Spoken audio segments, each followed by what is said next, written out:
So, this is going to be a spoiler review for Arcane, episode 6, the end of Act 2. So, this show goes by so freaking quick, man. If you haven't seen this series, it's honestly a masterpiece. I said it was like the best thing in the last decade. So, if you haven't seen it, there's going to be spoilers in here. Go watch it. It's just that worth it. It gets better with every episode. It's actually insane. I haven't seen anything like this like for a very long time, if not ever. So, yeah. So let's just get started. So we open up with the young Victor, right? We get to see him and the Miss Young, the woman that wanted Victor to walk home with her in the last episode. She's here, and we find out her name is Sky. And I felt like that's an excellent motif because we open up with the shot of the sky and before we meet the young Victor, who is kind of a recluse still, and he's building his little sailboat and he sends it downstream. Victor's not playing with the other kids. Since he was young, he'd rather just be with, by himself, building his little inventions. And as he's chasing his little sailboat down the stream, he falls, loses it, and ends up going into this cabin. There, he finds Singed. It turns out that the scientist this entire time turned out to be Singed. He's never name dropped, but by the end of it, you're like, oh, it was true. It's actually Singed. So that was pretty cool. So he meets this little salamander, this big old salamander type creature whose name is Rio, and Singed says that, you know, it's dying and, he needs to keep it alive. It has a rare mutation. What that mutation is, I'm not sure, but I think it's implied that um, it can process the little glowy purple flowers that are inside that cavern, which I think have been touched by the void, because anything that's been touched by the void, it gets corrupted, it starts to degrade, and it gets a little purple glow to it. And that's exactly what Rio has. As you can see, when Singed what has Victor feed Rio one of those flowers, you see her stomach start glowing. So I think that I thought the little the shimmer was being sourced from a void creature this entire time, but it might actually turn out that Rio is actually the key to shimmer, because as Victor, not Victor, as Sins feeds the salamander creature Rio flowers, I think it gets processed inside of her body. So the source of Rio the source of shimmer might just be from Rio herself and not like an actual void entity. So that's that mutation he's talking about, which is why Singe needs to keep Rio alive. Because if you know the lore, Singe's whole obsession is with transmutation and extending one's life, right?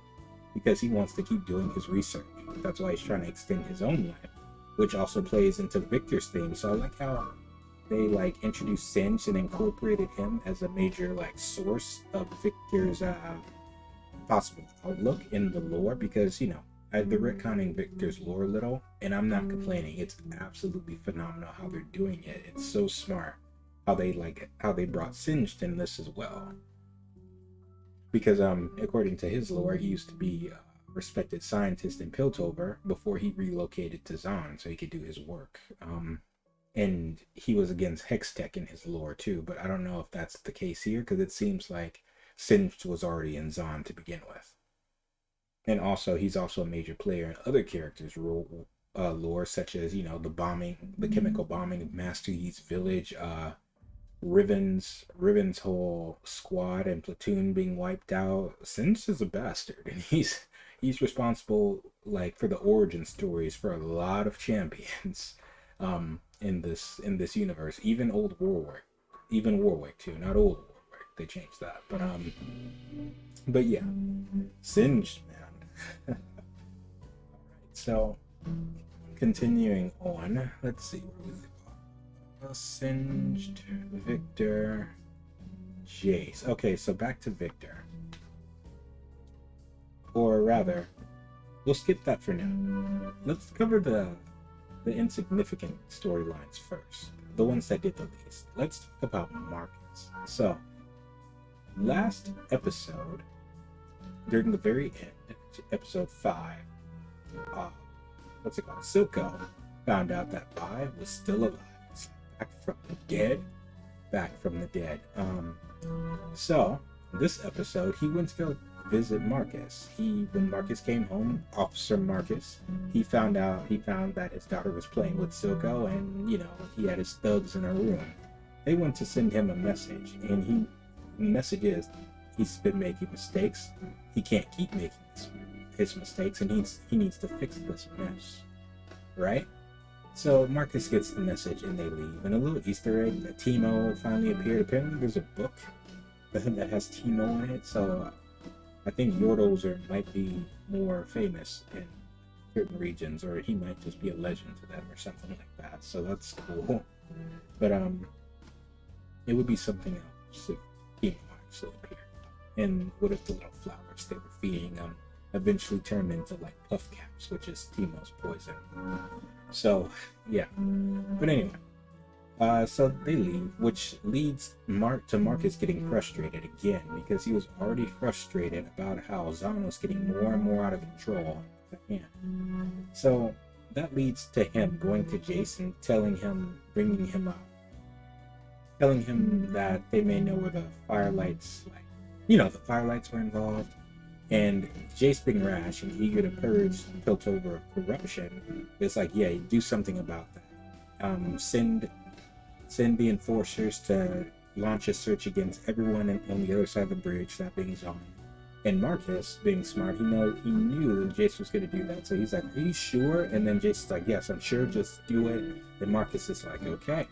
So I felt like that played into Marcus's plan, because he's sick of Silco. He wants Silco gone. And with Jace's authority, he can actually launch a raid. This is my guess. He can actually launch a raid against Silco and try to take him out that way, because it's personal to him now. Silco came to his house and essentially just threatened his daughter. So I feel like it's leading to that, and we're leading to a civil war between Piltover and Zahn. So yeah, it's going to be interesting once we come around to Act 3. So now, moving back to Victor. We found out last episode that Victor doesn't have a lot of time.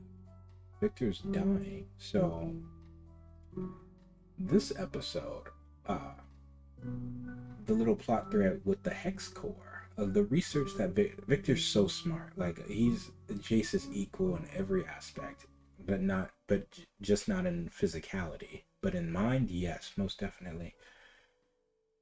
Victor's research was with the Hex Core. His whole theory that Hex Tech is that, what if Hex Tech can actually learn? The Arcane can learn. It can evolve. It can change. It can adapt. That sounds familiar, right? It sounds Void-esque to me. Yeah?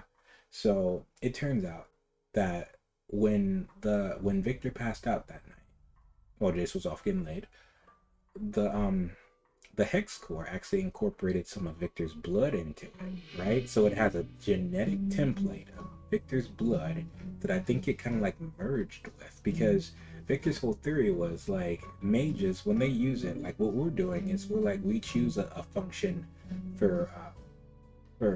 we choose a function that we want the magic to take, right? We make it take shape, right? But what mages do, magic flows through them. They invoke it and they call it, and they mold it to their designs, or it molds them, right? So it's kind of like a weird dynamic that he was trying to explain. I don't think I explained it very well, but yeah, that was the spirit. But he's trying to speak to she's trying to get the Arcane to speak through him, which is why, not him, people in general, right? Because I think he's trying to say that the Arcane is its own living entity, and the runes will allow the Arcane to communicate. Just the whole purpose of the Hex Core. The Hex Core matrix. It constantly adapts and evolves and changes, right? So Victor touches the Hex Core this time around. He's looking at it. He's more and more sickly. And when he touches it, something happens, and then it fades to black. And the next time we see it, when we see Victor, he looks a little bit better. He's not as sickly as he was before, right? And with that breakthrough, Victor's like, wait a minute. It responds to biological matter. So he tells Jace about this, and Jace is ecstatic because Jace and Victor are ecstatic because this is a huge scientific breakthrough. When they put plants next to the hex core, they go exponentially. They start to transmute. They start to get bigger and stronger. But here's the caveat, the catch. They don't last very long. They die shortly after, right? Because isn't that what the void does? It gives you power, right? But eventually, that power is going to wear you down and it's going to eat away at you, and that's what we see happens to the plants. But, you know, these characters, I'm only using what I know about the lore and the void itself, but these characters, they don't know that, right? So I truly believe that it's being drawn from the lore. And it's even kind of like reaffirmed when Jace is so ecstatic. He's like, I'll get Heimerdinger. We'll tell him our findings. Every time they get Heimerdinger involved, it's a bad idea. In fact, they'd be best just to keep him out of it completely because he's done nothing to help. All he's told them is no. And it comes to a boiling point in this episode because it turns against him in like the saddest way possible. So when they bring him in and show Heimerdinger what's been happening, Heimer looks at the hex core, and mind you, Heimer is a Yordle, and he sees things much differently than humans do. And I think it's implied that he can actually like see magic, right? Because he even notices the changes that have been happening to Victor, but Victor doesn't notice. He's like, Victor, my boy, something's different about you. You look different. And Victor's like, what are you talking about, Professor? And Heimer's like, it's that thing. It's changed you. We need to destroy it immediately. And Jace steps in. Jace and Victor are like, what? So Jace steps in. He's like, no, you're not destroying it. This can be the key to saving Victor's life. Like it's what Heimerdinger saw was that the hex core, without Victor knowing it, it's changing his physiology, right? And it could even have like healing powers, which is what Jace was trying to say as well. Like it can actually help heal people, but all Heimer sees is destruction, and it might be like post-void PTSD because as we're like seeing things from Heimer's perspective, because he's saying he has seen magic, the horrors that magic can cause, right? And we see void like imagery as well, because the void, how do I describe the void? It's like where all the eldritch horrors are at. The void it destroys and it consumes everything, right? But we also know the void also evolves and changes. So it's like a cancer. It's a biological cancer that will just eat everything while making itself stronger.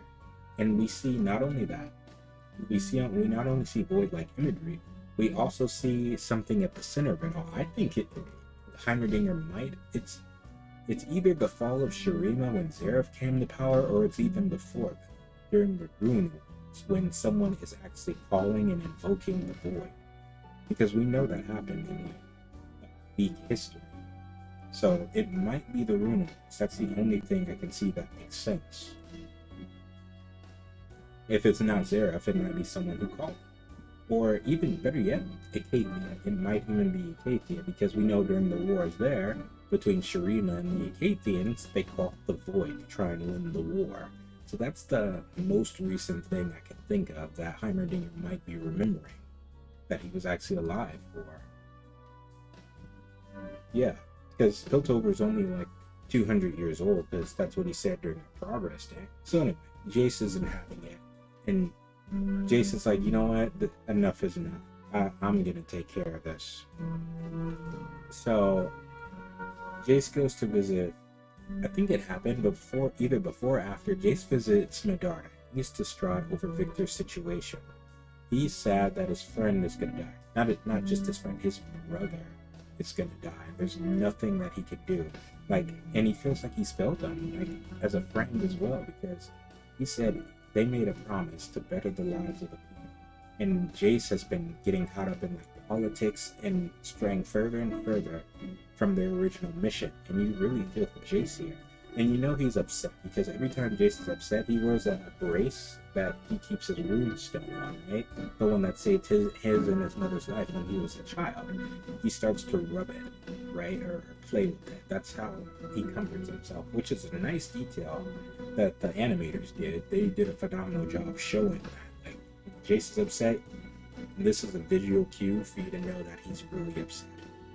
Right? So yeah, he takes comfort in Counselor Medarda, comes to her with his troubles. And Medarda is like, we can't change fate, Jace, but that doesn't mean you have to leave this world alone. And you should be with your friend. You should be with Victor. You should be with your friend. And I like Medarda for that. And she kind of like she opens up as well and says that she was an outsider too once. Like, she's kind of like an exile in her own family, and it's pretty much confirmed that she is from Noxus because her painting is of the immortal Bastion in Noxus. You see Noxian ships, and I just want to talk about that painting, like the texture she's using when she's using that little, I don't know, tools, that little shovel thing to like draw the sails. I'm sorry, paint the sails. It makes me want to paint. Like, the texture is just like so like thick, and it's a beautiful painting. But yeah, gets confirmed that she is Noxian. Interesting. So I wonder if that is gonna lead to another plot thread where she is actually trying to get Noxus. She's actually a spy or a Noxian war host that's trying to put Piltover on the map so she can reclaim her spot as, you know, her title as a Medarda proper, because she said she was exiled or something like that. Maybe she failed in a mission at one point, and putting Piltover on the map so they can conquer it would probably be a good way to get back in the good graces of her family. So that's where I think it's going, at least, because that just makes sense, because that's what Noxians do. And now that I think Noxians, the crows that appear in here, even in last episode when Jinx shot it before she went to go to the little punch machine so she could try and beat out Vi, but she ended up coming in as number 2 and Vi still number 1. Jinx shot a crow, and that just kind of showed her cruelty as a person too. Like, it's there. Jinx is most definitely there. She had no reason to do it, but she did it anyway, and that's what Jinx does. But yeah, good to know that it's confirmed that Medarda is who I thought she was. So can't wait to see where that happens in Act 2, which premieres in about 2 hours from now. So, I'm sorry, Act 3, which appears in about, debuts in about 2. So, what other threats? So, continuing on. Back to the council with Heimerdinger. So, they get to the council. Heimerdinger's hell-bent on getting the Hex Core destroyed because he said it's too dangerous, right? And his attitude is what gets him kicked out of the academy. Well, it's what puts him in retirement, because while he's there, he's going through this speech about how we've strayed from our way and whatnot. You know, greed, people have been taken over by greed and whatnot. But Jay stops him, just like Heimerdinger stopped him in episode 2. And he's like, okay, but what have you done? Like, what have you done about anything in this city under your watch? Like Shimmer has been getting in and out of Zion's gates. It's plaguing the lower cities. What have you done, Professor, to make people's lives better? Right? And basically, Jace just voices my frustration that I've had with Heimerdinger ever since he appeared. Jace was not wrong for this whatsoever, because Heimerdinger also put Jace in a corner like this. By destroying the Hex Core, they destroy any chance of saving Victor's life. And it's sad because there was another Victor scene I didn't talk about. It was the whole idea of legacy. Victor's gonna die, right? And Heimerdinger found Victor where he found him when he was a kid before he took him on as an apprentice, or as an assistant. Right? And Victor was talking about, it's a shame that he, well, it's a shame that his life's gonna end soon. And Heimerdinger's like, it is a shame. Like, I only miss people that I really knew. And what you've accomplished, Victor, you did good. But to Victor, you know that he didn't accomplish nearly enough. It's like he only really started his life when he met Jace, and now that's being taken away from him. But Heimerdinger really doesn't have that perspective because he lives forever. And Jace throws it back into his face how Heimerdinger is kind of in his advanced age. Heimerdinger is very short-sighted and closed-minded because people don't live forever, right? The thing that Victor doesn't have a lot of time, right? He'll never be able to reach his potential because he's going to be dead. And the one chance that he had of saving his life, Heimerdinger essentially told him no, he has to die. Essentially. Which is really messed up on Heimerdinger's perspective, but everybody here is wrong, right? But they're also right. But I'd say this was just a long time coming, and Heimerdinger is a part of the problem.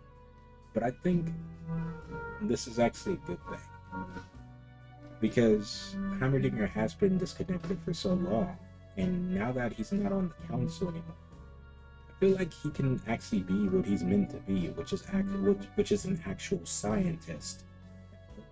Because when was the last time Heimerdinger actually went down to Zon and actually saw what was going on down there? Instead of just sitting around in his tower and enjoying operas, he's just as bad as the corrupt, in my opinion. Because, he demonstrated that he's unwilling to step in and make a change and be the leader his people need, So that's just what I feel about it. But anyway, Jace calls for a vote to put Heimerdinger in retirement. Because he's not a part of the solution at all. So I think it's a sad scene, but I think it was the right call. Even though I know the consequences and repercussions that might come with it later, because Heimerdinger's not there anymore. But at the same time, I feel it was going to happen anyway, so they do the vote, and it's a sad scene. Medarda's the first to vote, reluctantly. Even she looks at Jace like, oh my god, you're gonna retire the founder of Piltover. And she's just like, with my greatest respects. She raises her hand, and then the rest of the counselors follow suit. Because everyone there is in both Jace's pockets, and I like how that finally came to a head in this episode, because that was being set up in episode 5. So it was a really sad scene, especially with Heimerdinger's puppy eyes. She's like, Jace, don't do this. He did it, and that's the end of Heimerdinger, But now he can blossom into the science. He can come back and be the younger, an actual scientist, instead of just the nomad the entire time. Because how can your students trust you if all you tell them is no? I didn't understand that. He might be a brilliant scientist, but he's a bad teacher, in my opinion. So, moving on to the heart and the meat of the story now.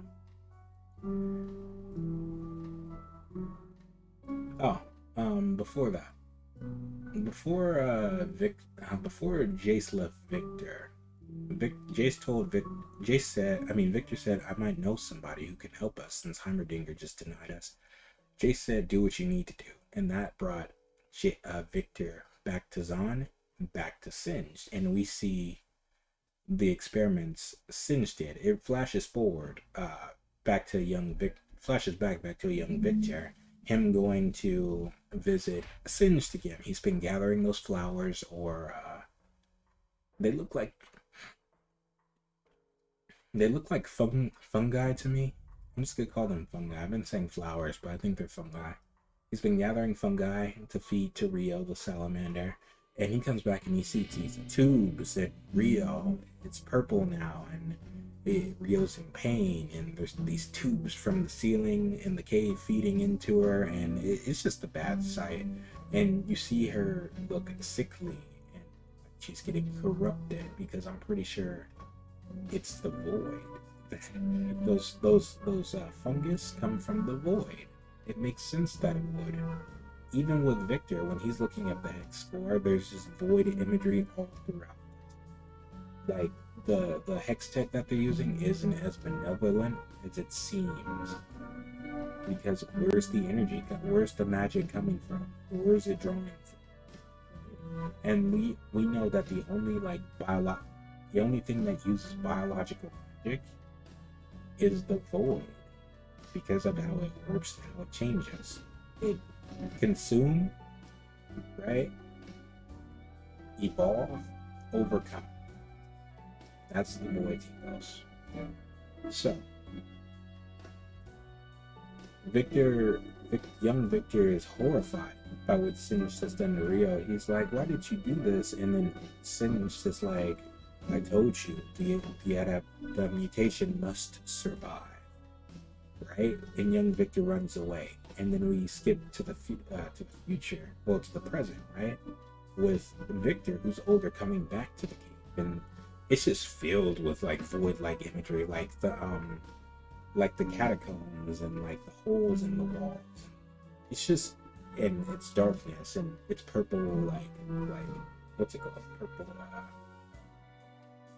Purple light or something like that. It was just filled with void-like. That's what I'm trying to say. And it's a lab now. Singed actually turned into like his little base where he has Rio suffering, still alive inside of this tank filled with green liquid. Tubes still coming out that has purple shimmer. I'm assuming, yeah, like purple shimmer coming either out or into or something like that. So it still kind of confirms that the shimmer might just come from Rio. Like that's the source of it, right? And Singed is in his well, he looks like Singed from the game now. He's been burned because of what happened in episode 3 at the end of Act 1. Singed has been singed properly. And Victor comes with understanding. He's like, what you told me then, I understand now. Which I feel is shaping Victor's outlook of just doing what needs to be done. Right? For science. So, that storyline ends there. So now to the meat of the story. Okay. Caitlin needs to help Vi because she's bleeding out, right? So she meets a guy that we met in the first episode who was getting ripped off in the last drop until Vander helped him. She takes him to like a medic or a potion maker, and she trades her gun for a potion, which is awesome to Caitlin. She did that to save a person's life who she hardly even knows. She traded her only protection, her weapon, for a potion to save Vi. And, you know, it fixes Vi up immediately, right? And it's cool. It's cool to see that. It's just like more points for Caitlin. She's becoming more and more my favorite, even though it's Victor.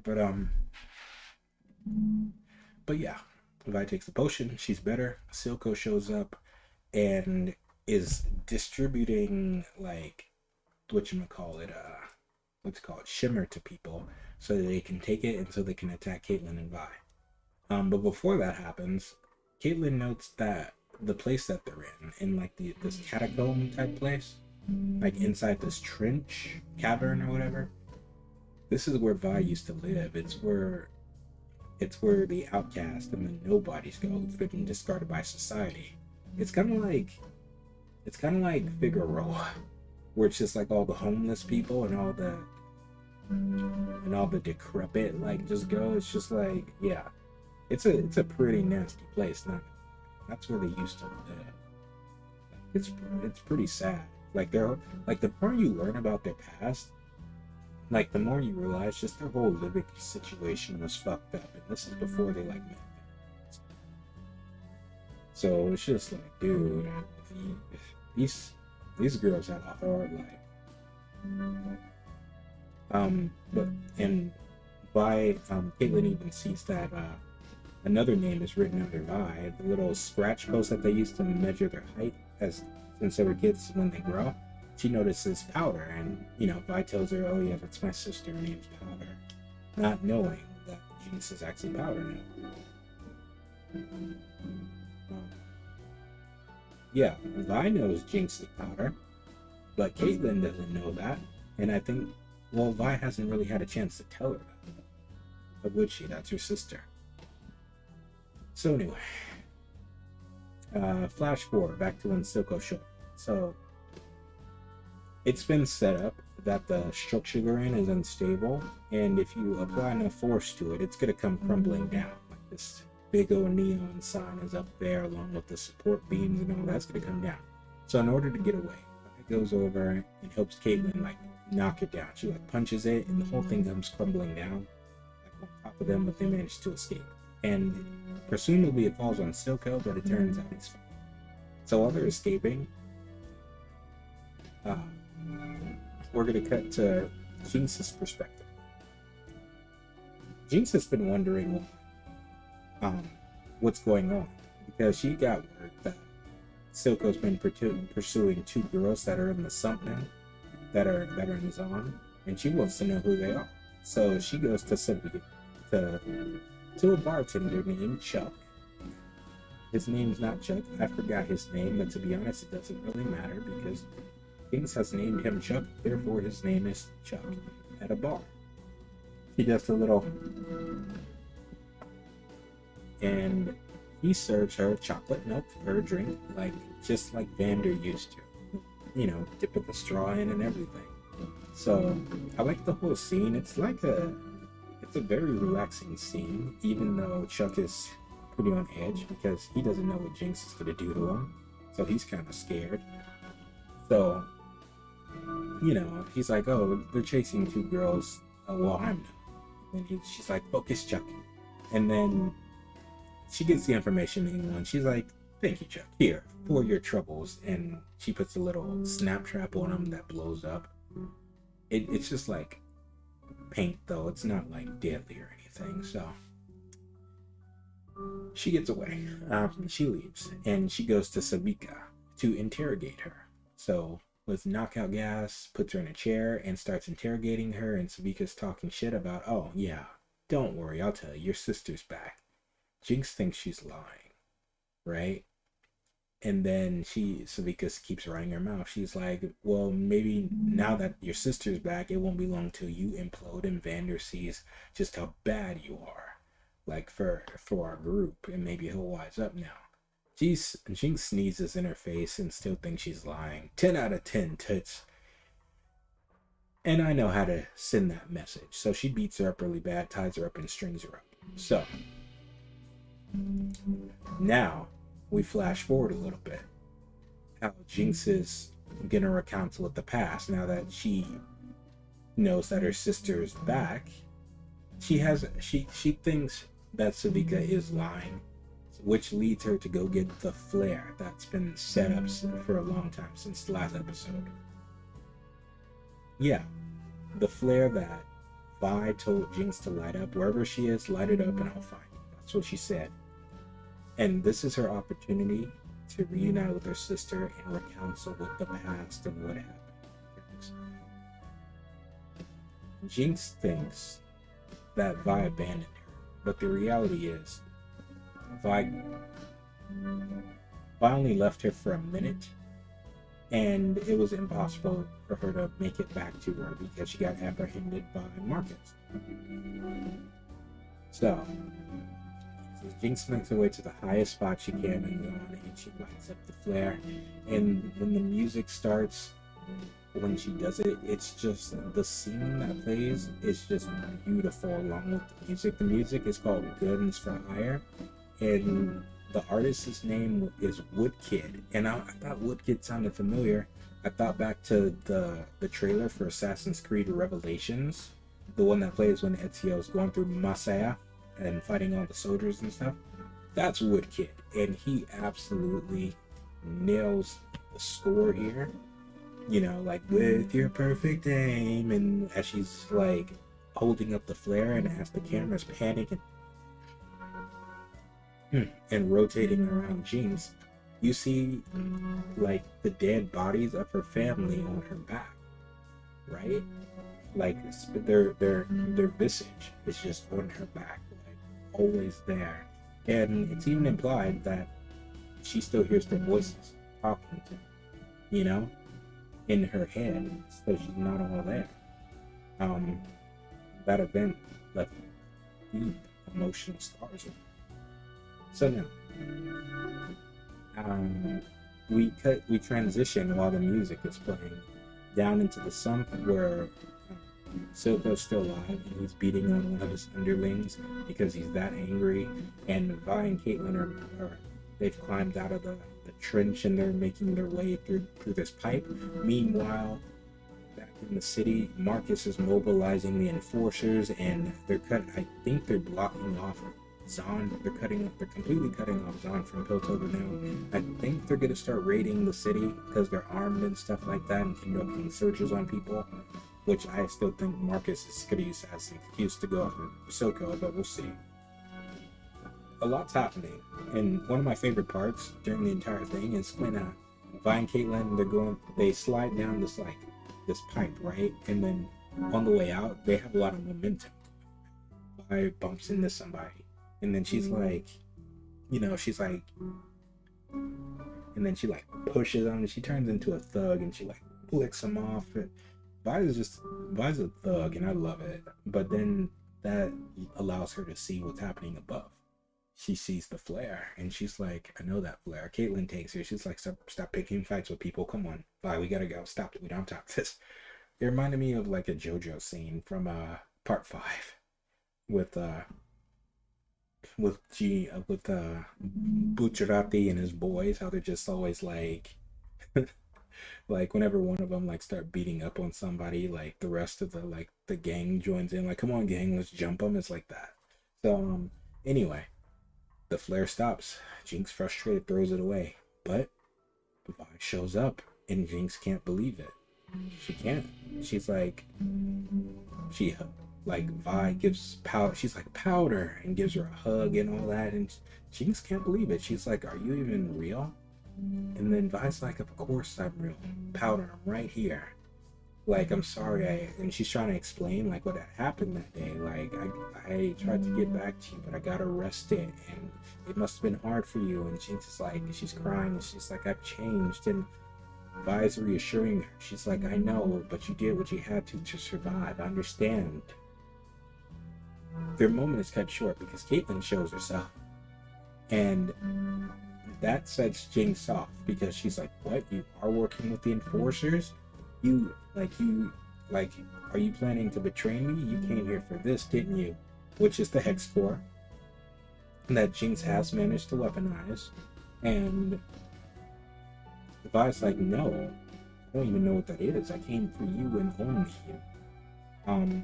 you. Caitlin is like, oh my god, your sister Powder is actually Jinx. And, Vi's trying to mediate, but it's a bad situation because Jinx feels like she's getting betrayed again, and the voices in her head are starting up, right? She even points her machine gun at Vi, but Vi's like, you point it if you want, but I don't care.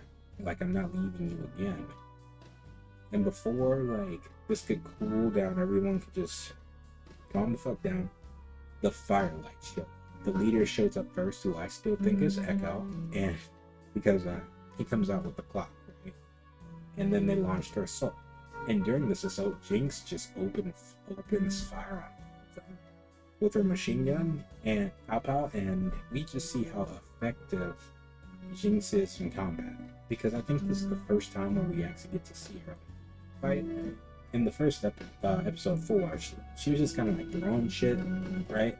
But here, we see just how capable Jinx is. Like, we saw her a glimpse of how good she was on the machine because she was mimicking Vi's moves. But whereas Vi's more of a boxer, I'd say Jinx is more of like an MMA fighter, where she'll like use everything at her disposal, even the weapons and stuff. So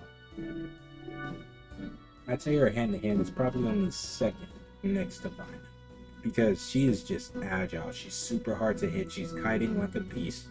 Like she's also crafty because she puts like her little bombs on the hoverboards that they use to make them blow up as they pass her. And notice the firelights. They're only really using lethal force against Jinx because they know how deadly she is. Whereas Caitlyn and Vi, they're not using lethal force. Like, even one dude comes down on Jinx and he's trying to cut her like down the middle with his axe. Jinx like dodges it and just like knocks him out and just goes to town on him with like her machine gun, just bashing this dude's face in. She fights like an absolute savage. And mind you, this is Vi's first time meeting her sister again, and to see how capable she is and how deadly she is just takes her by surprise. And she drops her guard, and she pays for that because one of the firelights that she thought she knocked out ends up knocking her out, not killing her, even though she had the firelight had the opportunity to, knocks her out. And Caitlyn, who secured the hex core, gets knocked out as well, so she's taken out of commission and gets taken. Both of them gets taken. The firelight leader, who I'm still gonna say is Echo, shows up to protect his underlings, and what's it called, lights a smoke screen so Jinx can't see him. They escape. And now it's like that scene was weird because I was like, it's like it didn't even happen. But I think that's the point, to show like from Jinx's perspective, it's like, was Vi even here to begin with? Right? During that entire time, they managed to get one shot on Jinx with like a spear, right? Someone cuts her leg. So I think that's going to serve as proof that everything that just happened wasn't a dream. She actually was fighting the firelights. Her sister is actually there, and she needs to go get her because I believe if that wasn't there, Jinx might have had a hard time believing that what had happened actually had just happened. But now she actually has proof, which is that cut on her leg, because it's shown that she's schizophrenic. She actually still hears like Milo and Clagger talking in her head, because when she got upset at at Vi, we see the dead Clagger, the visage of dead Clagger's ghost or whatever, behind her, and it's implied that's what's talking to her. The imagery is so strong, but yeah. So now Jinx finds herself alone, and the only family that she knew is gone again. So she's failed again. So the last we see before the screen fades to black is Jinx screaming hysterically. And that's it. So in like 1 hour, Act 3 debuts, and I can't wait to see what happens in Act 3. Like, where's the series gonna go? Because a couple things need to happen still. It seems like we're not gonna get the fallout between Victor and Jace, because I don't think the story's really building to that. They can do that in season 2, but we still need to get Jace's hammer. Jace still needs to create his hammer. They might fall out because the whole thing with Hex Core and Singe is going to be involved now.